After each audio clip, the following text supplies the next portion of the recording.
தங்க மாம்பழம் உங்களுக்கு வேண்டுமா? அக்ஷய திருதை வரப்போகுது. அன்னைக்கு தங்கம் வாங்கினா நிறையா சேருன்னு சொல்லிகிட்ருப்பாங்க. தங்கம்னா குரு. உங்களுக்கு குரு வந்துட்டாருன்னா கண்டிப்பாக தங்கம் சேரும். ஒரு மாம்பழத்திற்காக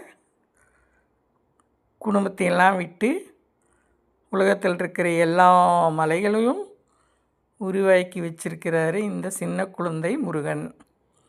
இப்போ அவரே மனசு சந்தோஷப்பட்டு உங்களுக்கு தங்க மாம்பழம் வேணுமான்னு கேட்டுட்ருக்காரு. இந்த பதிவை பார்க்கும் எல்லோருக்கும் அக்ஷய திருதி அன்னைக்கு நல்ல விஷயங்கள் நடந்து நீங்கள் கேட்கும் அத்தனையும் முருகப்பெருமான் கொடுப்பார். கண்டிப்பாக இந்த பதிவை பார்த்து சந்தோஷப்படுங்கள், அடுத்தவர்களுக்கு அனுப்புங்கள். எல்லோரும் நன்றாக இருக்க வேண்டும்.